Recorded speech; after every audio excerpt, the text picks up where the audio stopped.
सदा वन्द्यं ग्रहैश्च परिवेष्टितं ध्यायन् स्तवन् पठन् नाम यः सूर्यकवचं सदा।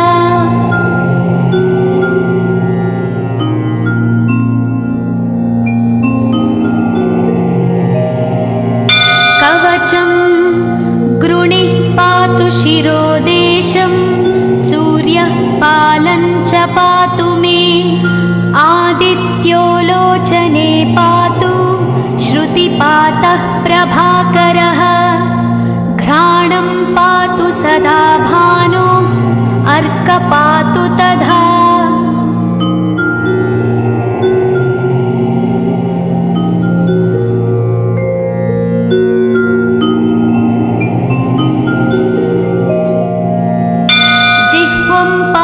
जगन्नाथः कण्ठं पातु विभावसु स्कन्धौ ग्रहपतिः पातु भुजौ पातु प्रभाकरः अहस्करः पातु हस्तौ हृदयं पातु भानुमान्।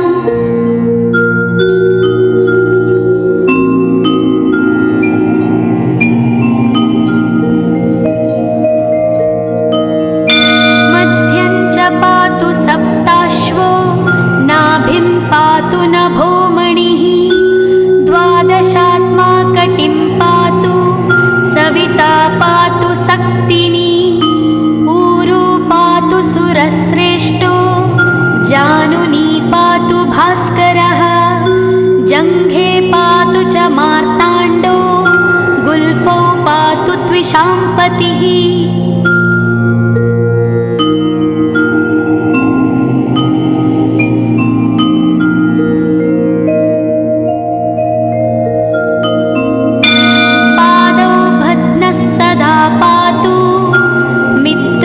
सकलं वपुः वेदत्रयात्मकस्वामिन् नारायण जगत्पते आयतयामं तं कञ्ची द्वेदरूपः प्रभाकरः स्तोत्रेणानेन संतुष्टो बालखिल्यादिभिर्वृतः।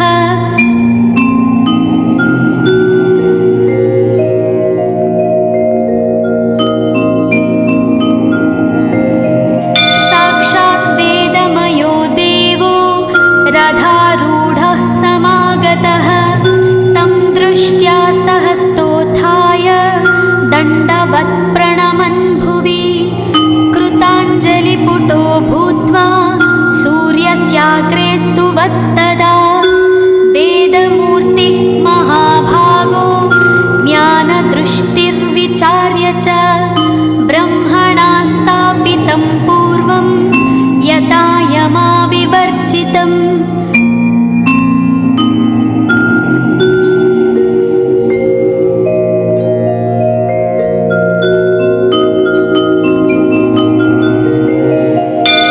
सत्त्वप्रधानं शुक्लाख्यं वेदरूपमनामयं शब्दब्रह्ममयं वेदं सत्कर्म ब्रह्मवाचकं मुनिमध्यापयामास प्रथमं सविता स्वयं तेन प्रथमदत्तेन वेदेन परमेश्वरः यज्ञवल्क्यो मुनिश्रेष्ठः कृतकृत्यो भवत्तदा।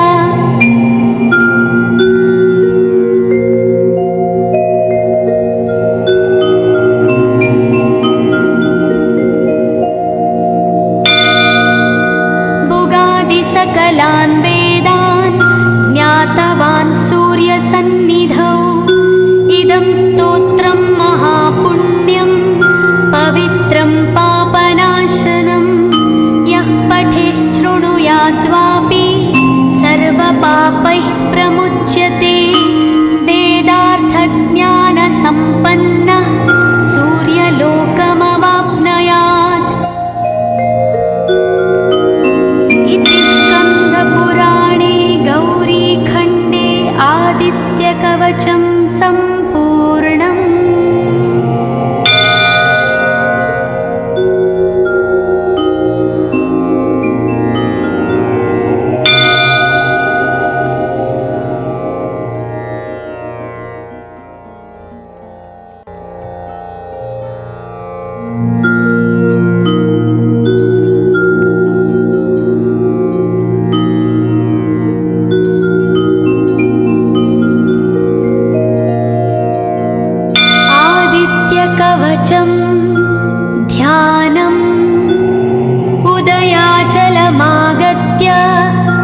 विवृतं देवसुरैः सदा वन्द्यं ग्रहैश्च परिवेष्टितं ध्यायन् स्तवन् पठन् नाम यः सूर्यकवचं सदा।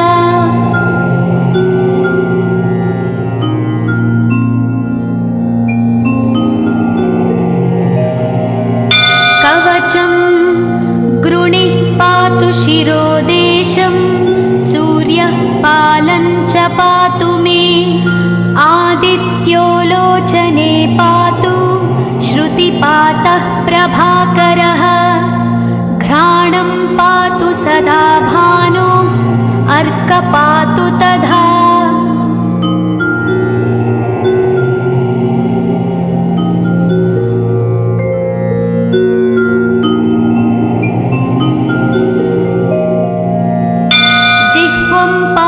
जगन्नाथः कण्ठं पातु विभावसु स्कन्धौ ग्रहपतिः पातु भुजौ पातु प्रभाकरः अहस्करः पातु हस्तौ हृदयं पातु भानुमान्।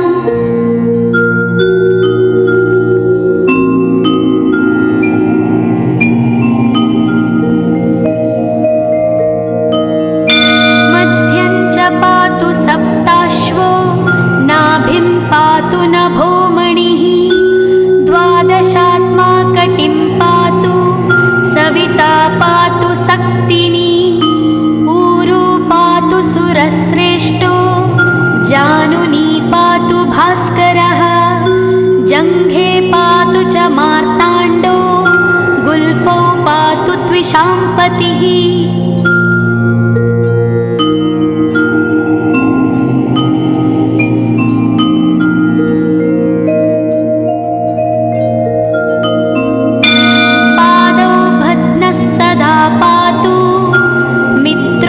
सकलं वपुः वेदत्रयात्मकस्वामिन् नारायण जगत्पते आयतयामं तं कञ्ची द्वेदरूपः प्रभाकरः स्तोत्रेणानेन सन्तुष्टो बालखिल्यादिभिर्वृतः।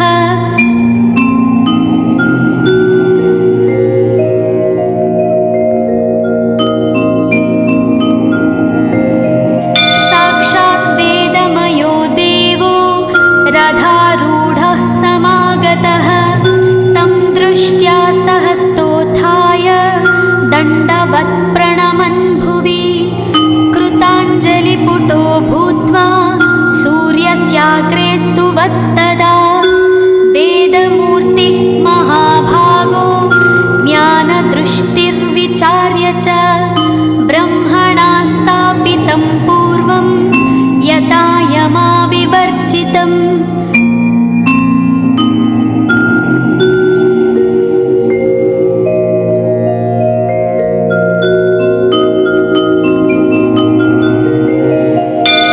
सत्त्वप्रधानं शुक्लाख्यं वेदरूपमनामयं शब्दब्रह्ममयं वेदं सत्कर्म ब्रह्मवाचकम् मुनिमध्यापयामास प्रथमं सविता स्वयं तेन प्रथमदत्तेन वेदेन परमेश्वरः यज्ञवल्क्यो मुनिश्रेष्ठः कृतकृत्यो भवत्तदा।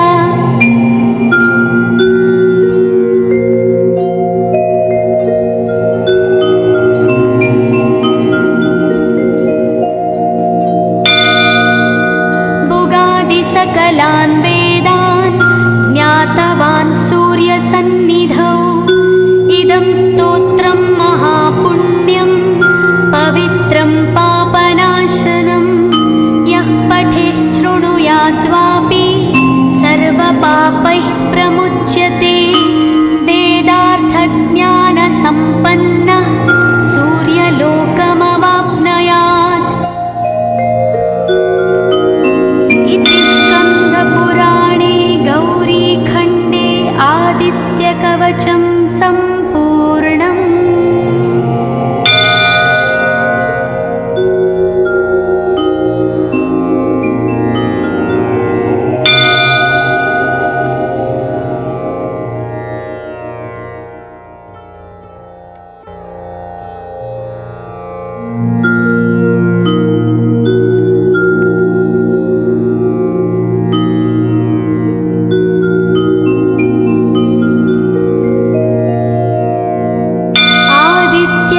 कवचं ध्यानम् उदयाचलमागत्य वेदरूपमनामयं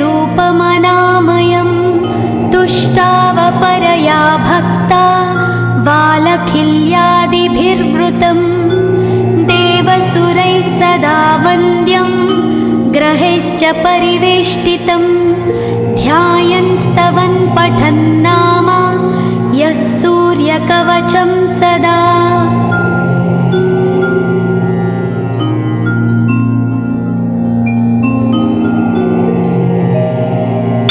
कवचं गृणिः पातु शिरोदेशं सूर्यः पालं च पातु मे आदित्यो लोचने पातु श्रुतिपातः प्रभाकरः घ्राणं पातु सदा भानो अर्क पातु तथा।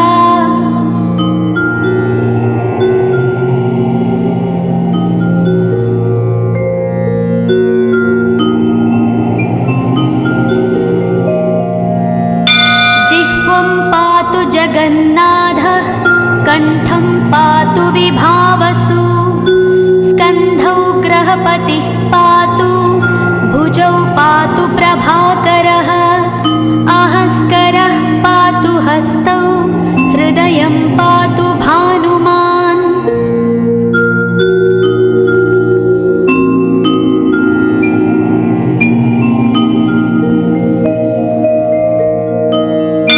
मध्यं च पातु सप्ताश्वो नाभिं पातु नभोमणिः द्वादशात्मा कटिं पातु सविता पातु सक्तिनी ऊरू पातु सुरश्रेष्ठो जानुनी पातु भास्करः जङ्घे पातु च मार्ताण्डो गुल्फौ पातु त्विषाम्पतिः।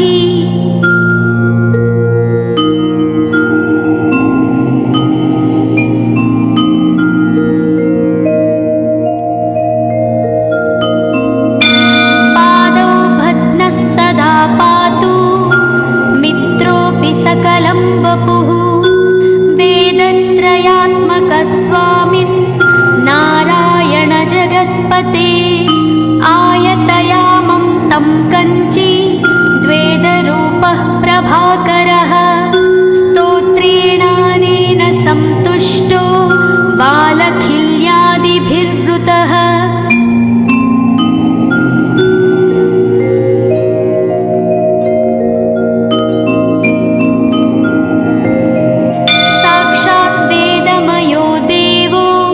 रथारूढः समागतः तं दृष्ट्या सहस्तोत्थाय दण्डवत् प्रणमन् भुवि कृताञ्जलिपुटो भूत्वा सूर्यस्याग्रे स्तुवत्तदा वेदमूर्तिः महाभागो ज्ञानदृष्टिर्विचार्य च ब्रह्मणा स्थापितं पूर्वं यथा यमाविवर्जितम्।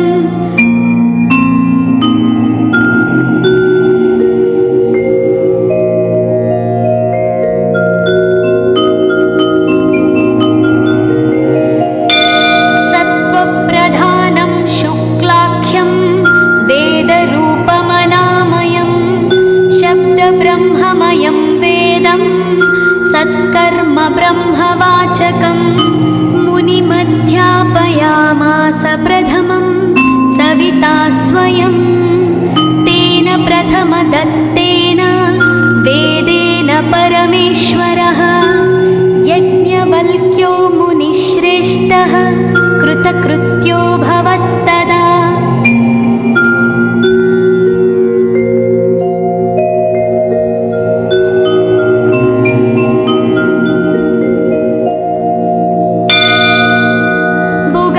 सकलान् वेदान् ज्ञातवान् सूर्यसन्निधौ इदं स्तोत्रं महापुण्यं पवित्रं पापनाशनं यः पठेच्छृणुयात्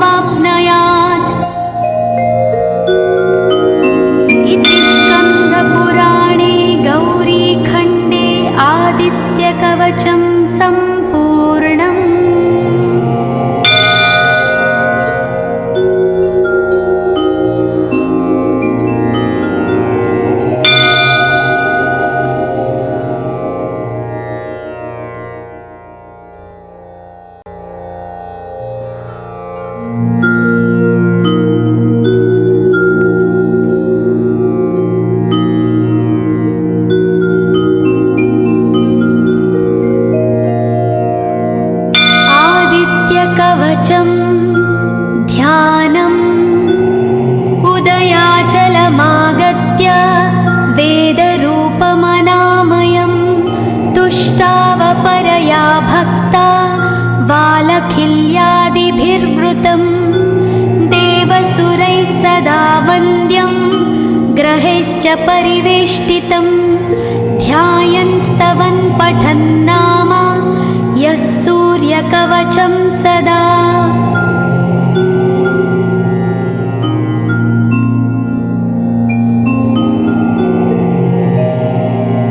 कवचं गृणिः पातु शिरोदेशं सूर्यः पालं च पातु मे आदित्यो लोचने पातु श्रुतिपातः प्रभाकरः घ्राणं पातु सदा भानो अर्कपातु तथा।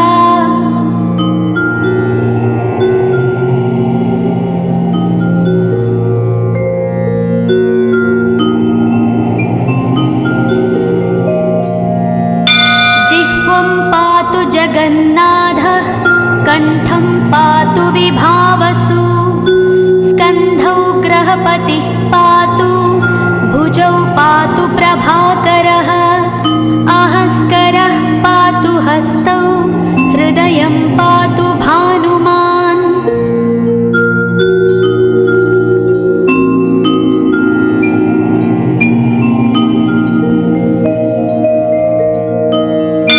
मध्यं च पातु सप्ताश्वो नाभिं पातु नभोमणिः द्वादशात्मा कटिं पातु सविता पातु सक्तिनी ऊरू पातु सुरश्रेष्ठो जानुनी पातु भास्करः जङ्घे पातु च मार्ताण्डो गुल्फौ पातु त्विषाम्पतिः।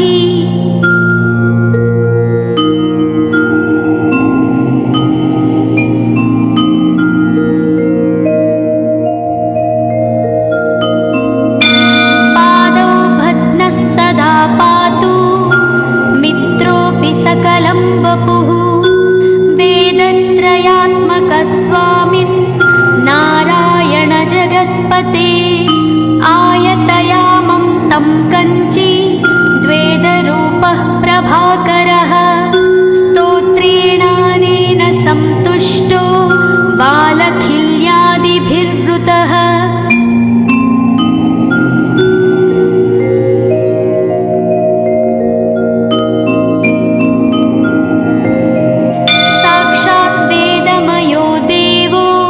रथारूढः समागतः तं दृष्ट्या सहस्तोत्थाय दण्डवत् प्रणमन् भुवि कृताञ्जलिपुटो भूत्वा सूर्यस्याग्रे स्तुवत्तदा वेदमूर्तिः महाभागो ज्ञानदृष्टिर्विचार्य च ब्रह्मणा स्थापितं पूर्वं यथा यमाविवर्जितम्।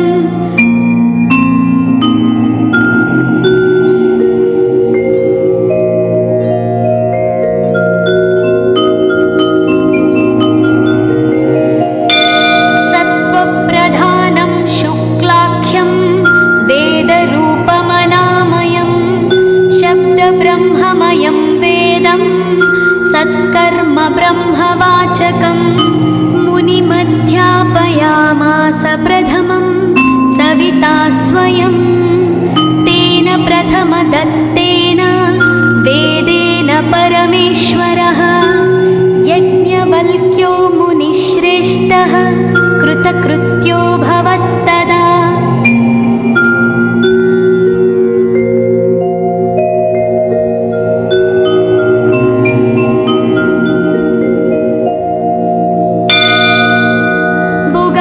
सकलान् वेदान् ज्ञातवान् सूर्यसन्निधौ इदं स्तोत्रं महापुण्यं पवित्रं पापनाशनं यः पठेच्छृणुयाद्वापि सर्वपापैः प्रमुच्यते वेदार्थज्ञानसम्पन्नः सूर्यलोकमवाप्नुयात्।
सदा वन्द्यं ग्रहैश्च परिवेष्टितं ध्यायन् स्तवन् पठन् नाम यः सूर्यकवचं सदा।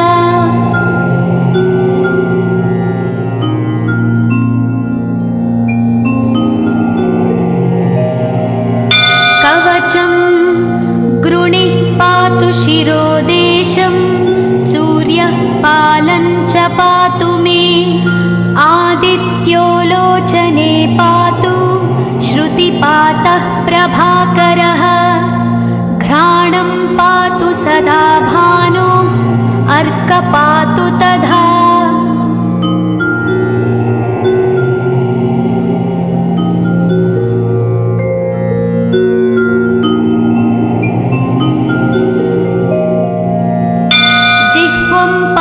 जगन्नाथः कण्ठं पातु विभावसु स्कन्धौ ग्रहपतिः पातु भुजौ पातु प्रभाकरः अहस्करः पातु हस्तौ हृदयं पातु भानुमान्।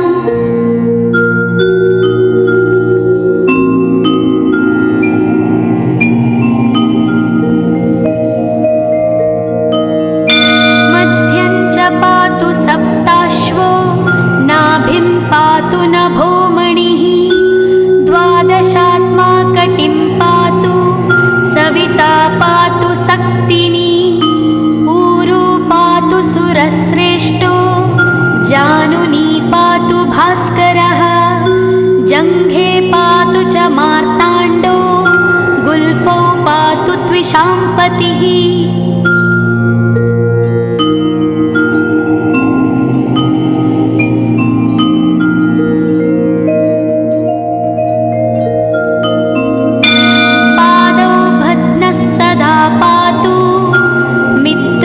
सकलं वपुः वेदत्रयात्मकस्वामिन् नारायण जगत्पते आयतयामं तं कञ्ची द्वेदरूपः प्रभाकरः स्तोत्रेणानेन संतुष्टो बालखिल्यादिभिर्वृतः।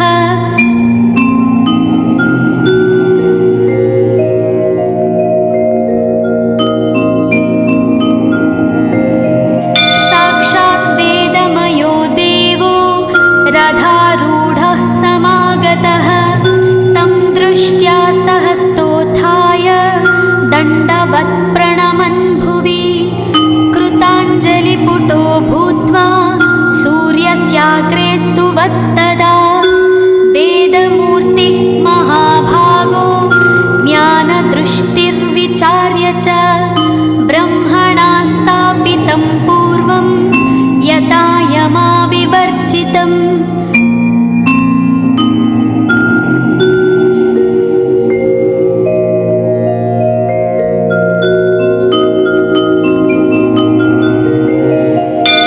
सत्त्वप्रधानं शुक्लाख्यं वेदरूपमनामयं शब्दब्रह्ममयं वेदं सत्कर्म ब्रह्मवाचकम् मुनिमध्यापयामास प्रथमं सविता स्वयं तेन प्रथमदत्तेन वेदेन परमेश्वरः यज्ञवल्क्यो मुनिश्रेष्ठः कृतकृत्यो भवत्तदा।